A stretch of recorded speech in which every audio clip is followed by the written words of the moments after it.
역사를 보는 관점이 수평을 이렇게 수평적 역사관을 이렇게 보면 참 굴곡과 불순종, 죄, 원망, 이 이스라엘 백성들을 보면 그 역사를 쭉 보면 계속 하나님 앞에서 굴곡적인 하나님 앞에 매를 맞고 회개하고 올라갔다가 잘 됐다가 또 교만해서 내려갔다가 올라갔다 내려갔다 이런 이 성경 역사가 이런 수평적 역사를 가지고 있어요. 그래서 우리가 이 수평적인 역사를 보면 정말 앞으로 소망이 있겠느냐? 지금 세계의 유럽의 교회들이 그렇게 왕성했던 나라가 기독교 국가 자체가 기독교 국가로 그렇게 자기들이 선포했잖아요. 그런데 지금은 뭐 1.4%, 1.2% 모이는 숫자가 이렇게 없다는 거야. 그래 지금 우리 한국 교회가 지금 이 보면 이런 절차를 지금 닮아가는 거 아닌가 이렇게 우려하고 또 이렇게 염려하는 것도 사실이에요. 그래서 이 수평적인 그 역사를 보면 인간의 죄악과 부패와 타락을 이 횡단면으로 바라보면 정말 우리가 부정적인 그런 생각을 가질 수밖에 없습니다. 그런데 우리가 알 것은 그럼에도 불구하고 하나님이 수직적으로 때로는 개인에게 때로는 단체에게 하나님의 은혜적 역사가 있어요. 한 번 더 하나님의 은혜적 역사가 다 망할 것 같아도 모세를 세워서 430년 동안 종살이하는 이스라엘 백성들이 무슨 소망이 있겠어. 그런데 하나님이 개별 모세를 붙드시고 역사하심을 통해 가지고 새로운 은혜의 세계와 축복의 세계관을 하나님의 백성의 민족 세계를 다시 펼치고 왕성하게 일으키는 하나님의 역사관이 있는 거예요. 그래서 오늘도 우리는 부정적으로 이 세상을 바라보면 정말 이 세상이 어찌 되겠는가.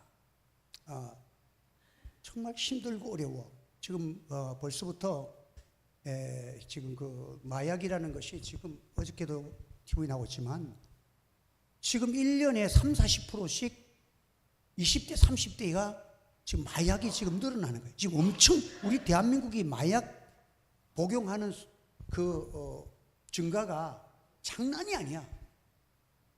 공식적으로 30% 40%지 지금 엄청 빠른 10대까지 지금 마약을 노출돼 가지고 이미 이제는 세계 국가에서 대한민국은 마약 청정국이 아닌 것이 벌써 선포됐어. 그러니까 지금 이 마약은 이 계속 지금 퍼져나가고 지금 그런데 한국 교회가 참 이것을 십자가 눈물로 기도하고 싸워서 승리하는 그런 모습이 또 식어져 있으니까 참 이걸 바라보면서 야 이거 앞으로 미래관이 있겠는가. 참 이런 우리가 우려와 걱정과 염려를 안 할 수가 없어요. 그런데 하나님의 역사는 빛의 역사야. 아무리 어두움이 강해도 하나님의 빛이 비치기 시작하면 하나님은 새로운 소망과 새롭게 하시는 길이 열려질 줄 믿으시기를 바랍니다. 그래서 지금 대한민국에는 또 어려움도 있지만 또 나이지리아나 지금 이 아프리카의 이 선교하는 곳에는 또 곳곳마다 그냥 부흥의 열기가 지금 막 지금 어찌 보면 유럽으로 갔다가 지금 아메리카로 갔다가 지금 대한민국으로 왔다가 이게 지금 아프리카로 가는가 모르겠어요. 중국으로 잠시 있다 중국의 이 시진핑이 교회를 다 파괴시켜 가지고 이런 몇천만 명이 되는 기독교 국가의 교인들이 그 안에 있는데 교회를 다 파괴시켰어. 요즘 중국이 교회 무너뜨리고 난 다음에 지금 중국이 지금 막 하나님이 막 무너뜨려 지금 보면. 그래서 지금 참 이렇게 어려움을 당하는데 또 아프리카에는 지금 또 부흥이 일어나고 세계 정체를 보면 어려움도 당하지만 하나님의 역사는 지금도 살아 역사하고 있다는 것이 우리에게 보여지는 것입니다. 그래서 오늘 우리는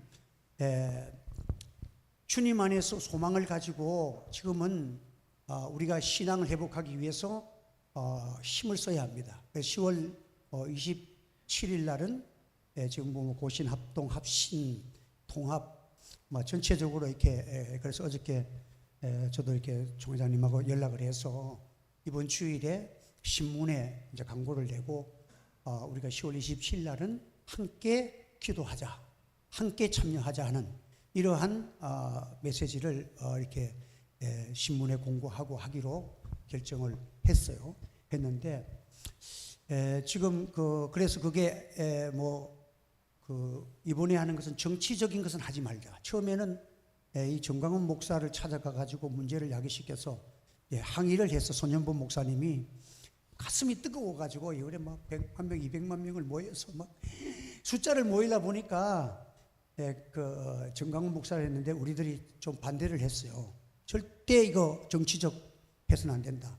신앙적인 거, 동성애와 소수인권법에 대한 신앙 노선을 견지해야 되지 이 정치적으로 가면 안 된다고 그렇게 해서 손현범 목사님이 그걸 모든 이제 중단을 해서 오히려 이제 내가 유튜브를 들어보니까 정광훈 목사는 정치로 안 나갈 바에 왜 나를 불렀어? 하고 막 이제 이렇게 나오더라고. 그래서 제발 좀 오지 마라. 이러네. 이제 그렇게 해서 지금 이렇게 새롭게 기도하면서 이것이 신앙의 노선이 되어지고 한국 교회가 코로나를 통해 가지고 침체되고 기도가 약해졌는데 이번 기회를 통해서 모두가 깨어서 기도하고 새롭게 하는 역사가 일어나기를 주의 이름으로 축원합니다. 여러분 기도하시길 바랍니다.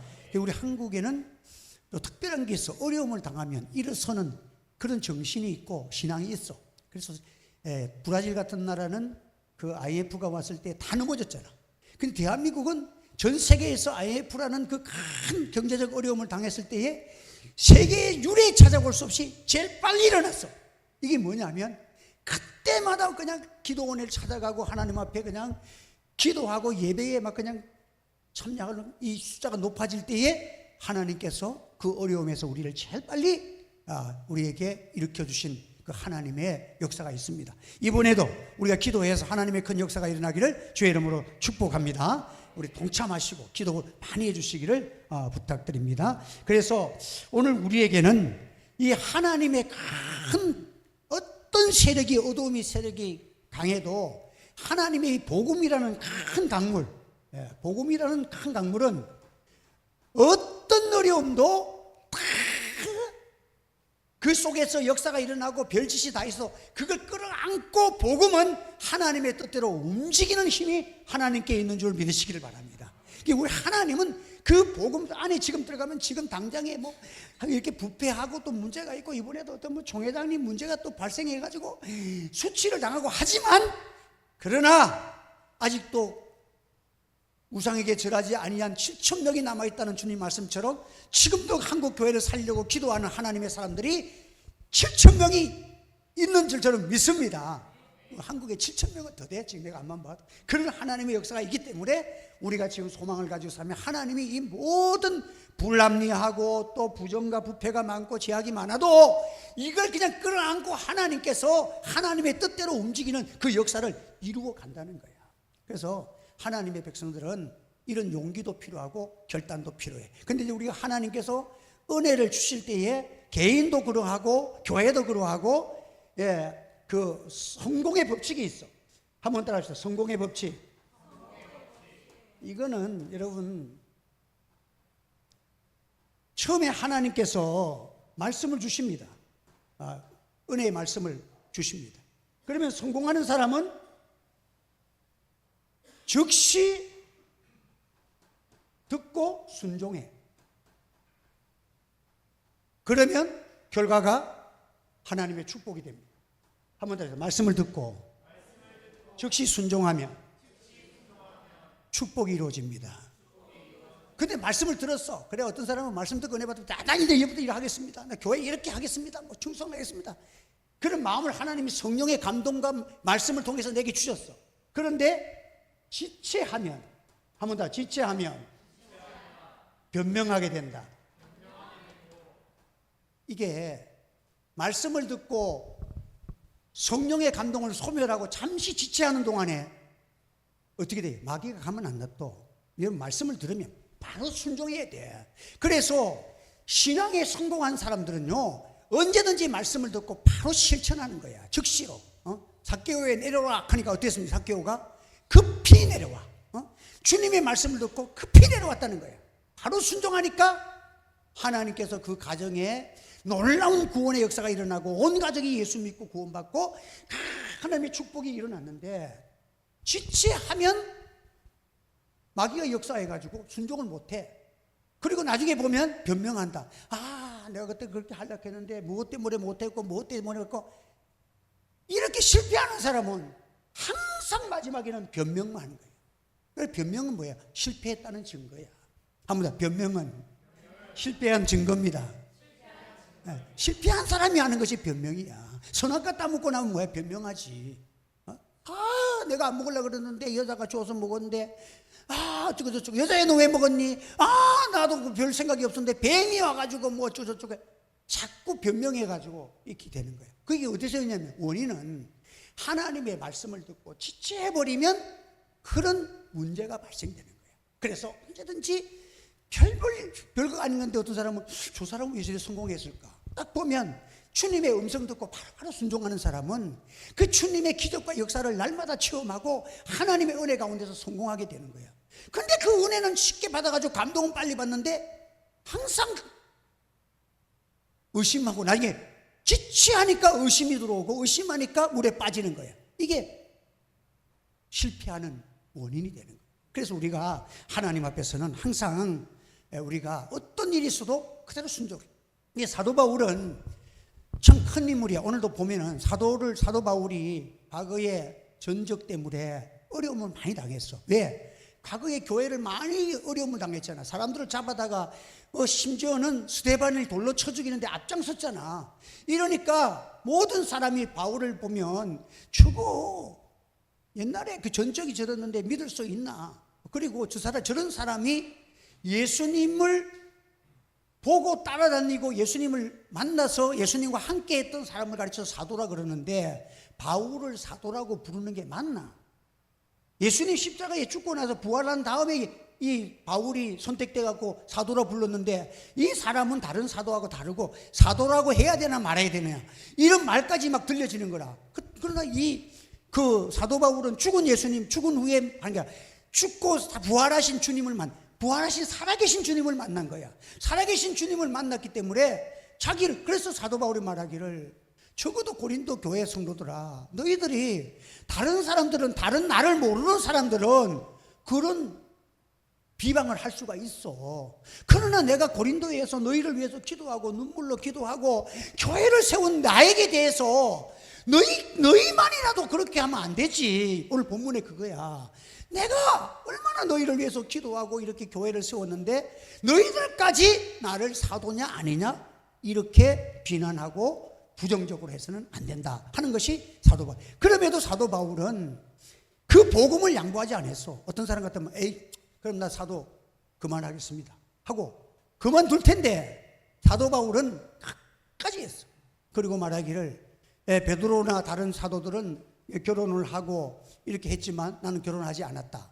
그리고 다른 사도들은, 많은 사람들은 교회에서 사례를 주어가지고 그 선교 일을 하는데 사례를 주어가지고 이렇게 하는데 너무 어려워가지고 이 사도 바울은 천막을 깁는 그런 일을 하면서, 그러니까 일을 요즘도 선교사들 가운데서 자비량 선교라고 있어요. 자비량 선교.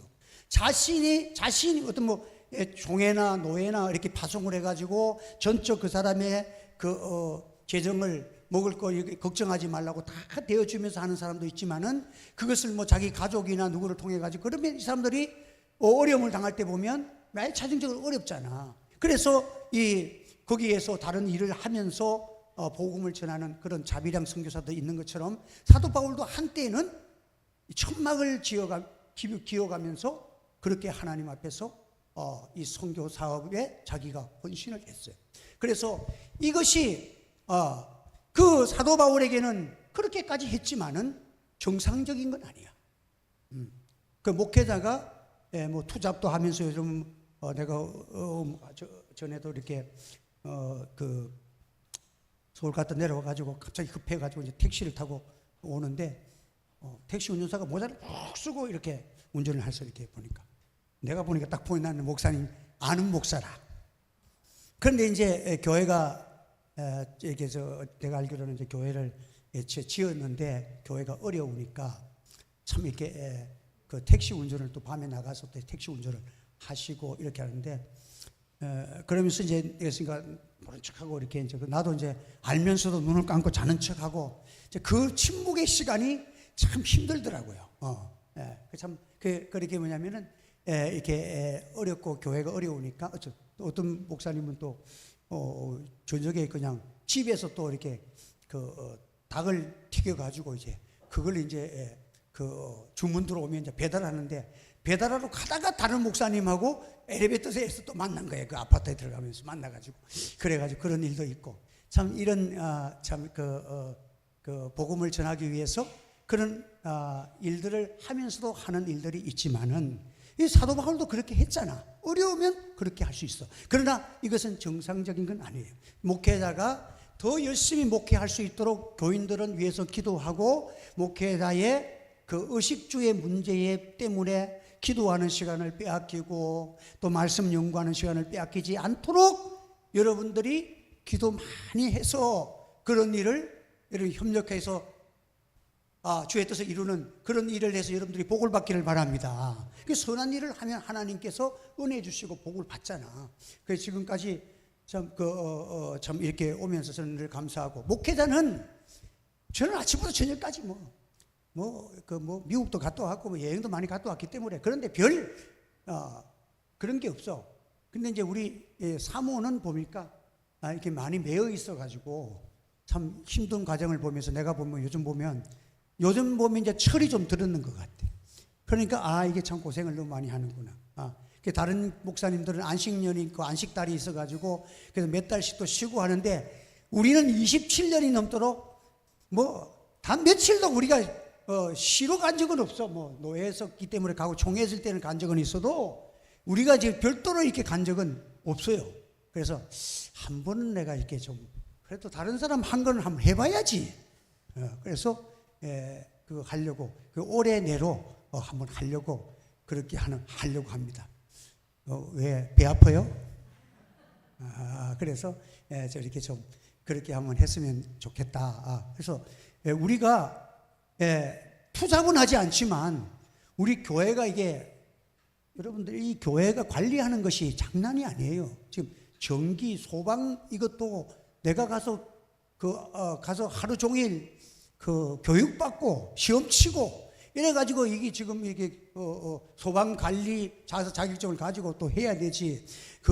또 이게 하루에 우리 교회에 그 소방 관리하시는 분이 대한소방에서 와가지고 지하실인데 어떻게 이렇게 보송보송해요 이러더라고. 다른 교회 가 보면 이 지하실에는 항상 촉촉한데 여기는 곰팡이도 안 피고. 그래서 우리는 여기에 제습기를 하루에 2번씩 갈아. 몇 대인지 알아요? 하나, 둘, 셋, 넷, 다섯, 6대가 24시간 돌아가는데 새벽기도 와가지고 일찍 와가지고 갈고 또 저녁에 내가 오면 밥 먹고 와서 갈고 이게 매일 2번씩 이걸 다 갈아야 돼. 이걸 다 갈아. 이게 여러분들 하면 우리가 지금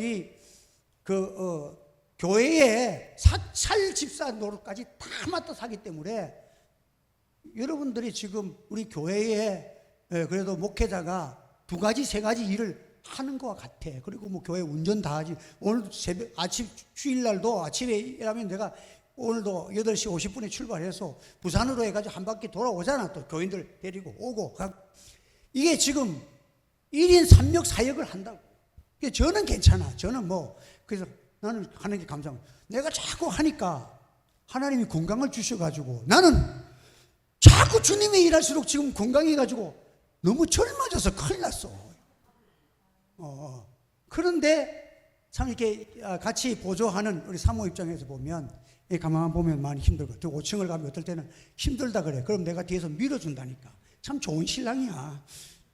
밀어주고 이렇게 올라가고 하는데, 어쨌든 이번에 기회를 통해 가지고 한 번은 조금 이렇게 좀 쉼을 가져야 되겠다. 며칠이라도 몇 달씩 이렇게는 할 필요 없어. 우리는 월요일 날 출발했다가 한 이틀 쉬다가 와가지고 수요 예배 드리고 또 갔다가 이제 금요일까지 오면 끝이야.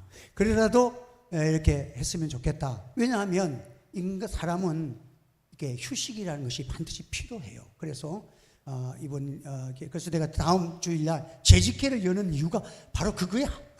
그래서 한 번은 이제 우리가 한번 갔다 와서, 다른 교회는 우리 교회보다 작은 목사님들도 다 갔다 왔는데 우리는 그거 안 했으니까, 남들이 안 한 거 갔다 와보면 별거 아닌데, 집 나가면 고생이야. 사실은 집 나가보면 집에 빨리 오고 싶지, 그런 거 없어. 그렇지만 그래도 우리가 우리가 하나님 앞에서 살아가는 동안에 서로가 말씀을 전하는 자와 듣는 여러분, 우리가 그리스도 안에서 사랑을 가지고 하나 될 때에 하나님의 놀라운 은혜와 역사가 일어날 줄 믿습니다. 그래서 교회는 우리가 사명을 가지고 살아가는 자들이에요. 그래서 이 세상에서 예수 믿는 사람 중에서 가장 불쌍한 자가 누군지 아세요? 나그네로 살아가는 사람이야. 그냥 흘러가는, 세월 지나가니까 죽는 사람으로 살아가는 사람이 제일 불행한 사람이야. 기독자는요, 절대로 나그네로 살아서는 안 됩니다. 우리는 세상에 하나님이 우리를 보내주시는 대사라 그랬어. 사도 바울은 우리는 대한민국에 살지만 대한민국에 속한 동시에 하나님이 우리를 이곳에 심으신 하늘나라의 대사야. 하나님의 대사야. 그렇기 때문에 우리는 나그네 인생으로, 자연 생명으로 끝나는 인생으로 살아가는 자가 불행한 자요. 우리는 자연 생명이 타는 날 동안에 하나님의 주신 사명을 가지고 세상을 살아가는 최고의 권위 있고 최고의 능력 있는 하나님의 백성으로 살아가기를 예수 이름으로 축원합니다. 한번 따라합시다. 나그네로 살지 말자. 사명자로 살아갑시다. 우리는 사명이 있어야 돼. 여러분들 똑같이 세상을 살아도 어차피 죽을 인생인데, 나그네 인생으로 그런 사람은 어떻습니까? 아이고, 난 나이가 들어서 이제 못하겠다, 쉬어야 되겠다, 자유. 근데 사명자는 달라. 주여, 아직까지 내 생명을 주셨사오니 주여, 오늘도 기도할 수 있도록 은혜 주시고, 오늘도 내 사명을 조금 힘이 버거워도 내가 주님의 사명을 감당케 하여 주시옵소서. 이런 사명을 가지고 살아가면 하나님이 영육간에 우리를 강건하게 역사하여 주실 줄을 믿습니다. 그래서 오늘 우리 예수님께서도 절대 앉아 계시는 분이 아니야.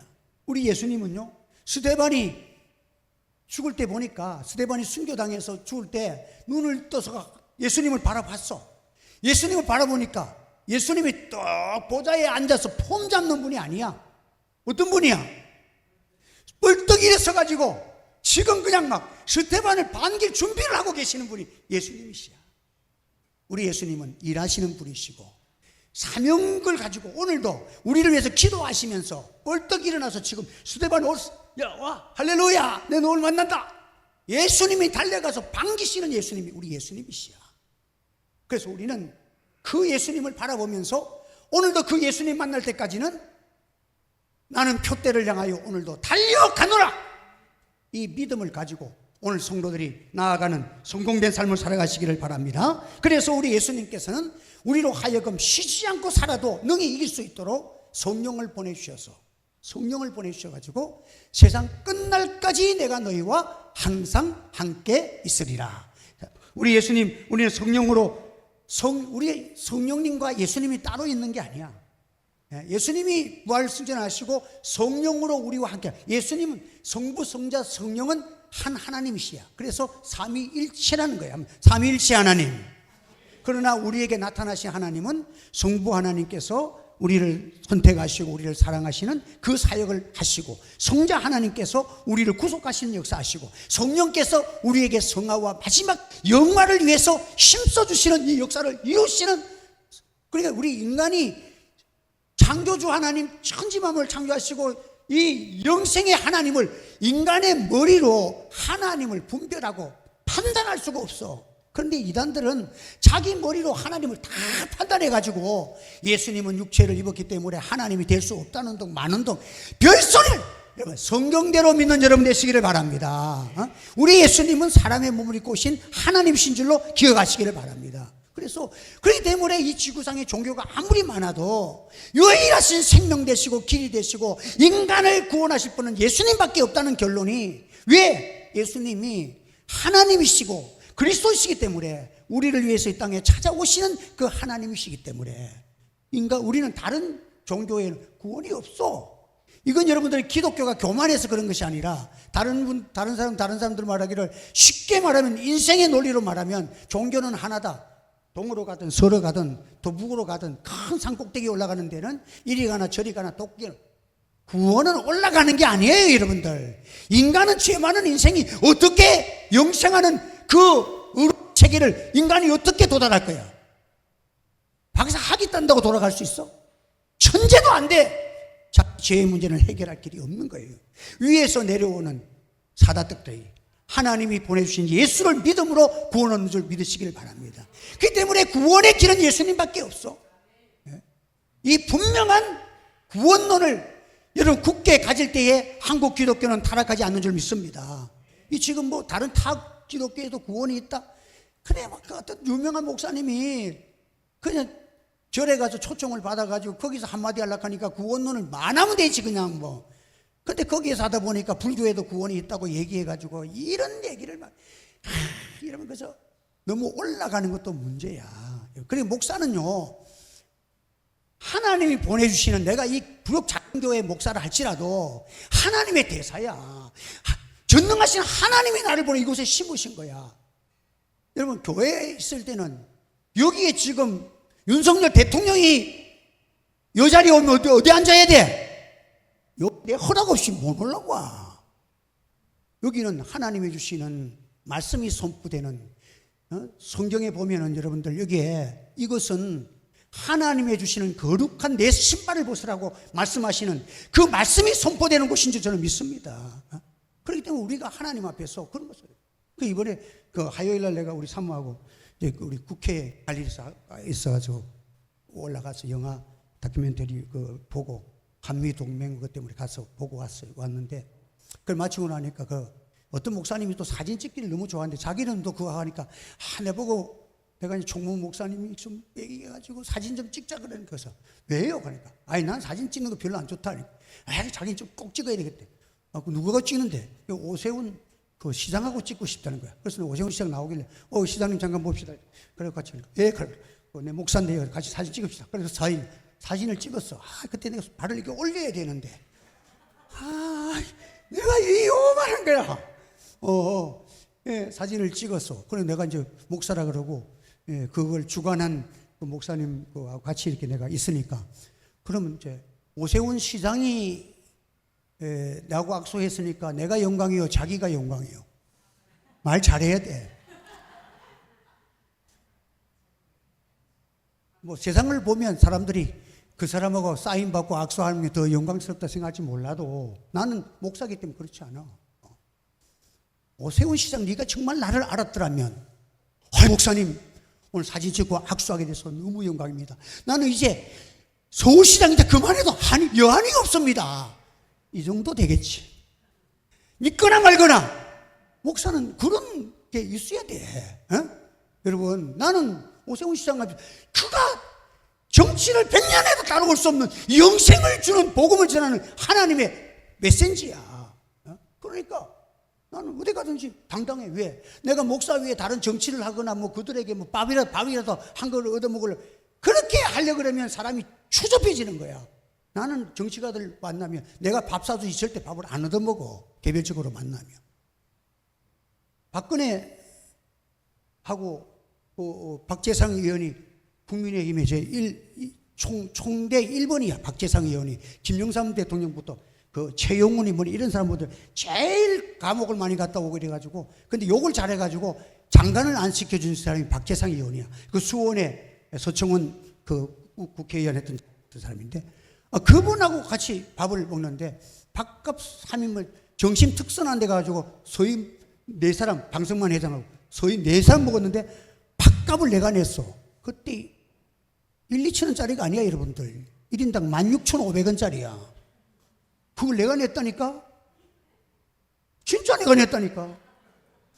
그거 냈더니 박근혜 그 당시에 그 총대 대통령 후보 때 시절인데 내한테 목사님, 오늘 목사님께 저는 너무 의미 있는 밥을 얻어먹었어요. 왜냐? 그랬더니 몇백 명 모여놓고 와서 연설하래. 그럼 와서 연설하고 나면 목사님들이 다 모여놓고 연설하고 나면 그래도 큰 교회 목사님이 밥값 좀 내주면 얼마나 좋아.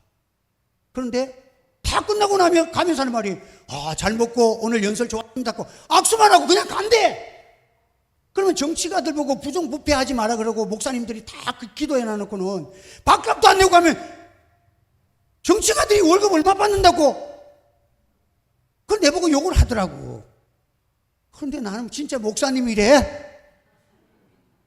나는 그런 사람이야. 여러분들, 하늘책의 여러분들, 그런 교회 목사님이라는 것을 여러분들 조금 그렇게 이런 목사님이 그렇게 많다고도 볼 수 없다고도 할 수 없다고 할 수 없다고.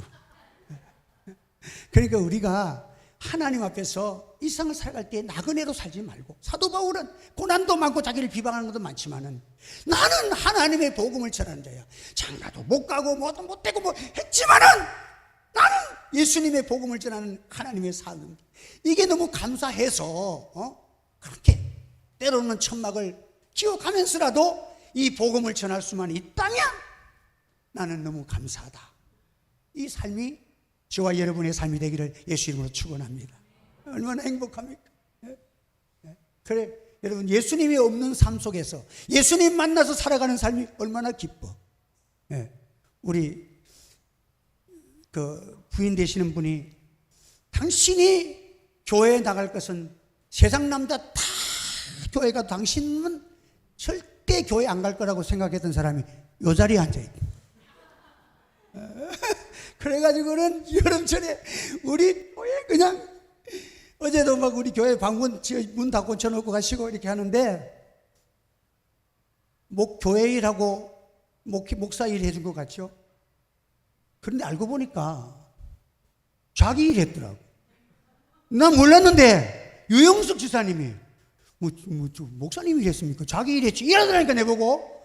그래서 무슨 말인가 가만히 해보니까 자기 자녀들이 의사가 3명이나 있는데 그 무릎은 낫는 무릎이 아닌데 교회 일하다가 났었어, 하나님이. 그래가 이 세상에 제일 힘든 것이 테니스인데 지금 테니스가 70대 된 사람이 이렇게 잘 치는 사람이 어떻게 갈수록 잘 치는 사람이 나왔냐고 지금 기적이 나타났다고. 테니스 어깨에 지금 이름이 날렸다니까 지금. 그러니까 내가 밥 사는 게 아니라 이번에 지사님 밥 사야 돼. 그렇죠? 그러니까 하나님이 은혜를 주시니까 주님의 일하는 것이 꼭 나의 일인 줄 믿으시기를 바랍니다. 우리 하나님은 한 사람 한 사람을 다 사랑하시고 인도하셔. 그래서 제가 오늘 오전에 설교를 하면서 얘기한 것은 내가 개별적으로 교인도 많지 않은데 그냥 하나님 성령의 바람이 불어서 교회를 치워주시죠. 교회 기도하기는 쉬운데 이 기도가 너무 좀 내가 가보니까 엉터리도 많이 있고 욕심도 많이 있고 이런 것 같아. 그래서 한 영혼 한 영혼이 천하보다 귀한데 이 영혼만 가지고도 내가 실험하며 기도하고 축복해도 감사한 일이야. 할렐루야. 그게 바뀌었어.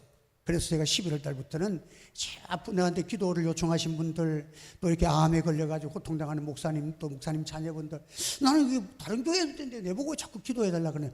가만 보니까 자기들은 소문 듣고 내보고 해달란다. 근데 내가 하나님, 내가 이 한 사람 한 사람을 해서 하나님 내게 기도 요청을 들어오면 주님은 외면하지 않았잖아. 자기에게 찾아오는 사람을 한 사람도 그냥 돌려보낸 적이 없어. 배고픈 것까지 다 해결해 주셨는데 내가 일련 사람들을 위해서 정말 나로서는 기도 제목을 받아가지고 실험하면서 기도하고 말씀을 딱 준비했다가 서로 그 말씀을 외우면서 기도하면 하나님이 은혜를 주실 줄 믿습니다. 이 마음이 생기니까 내가 이제 11월 그래도 이것도 하는 것도 그냥 하면 안 돼.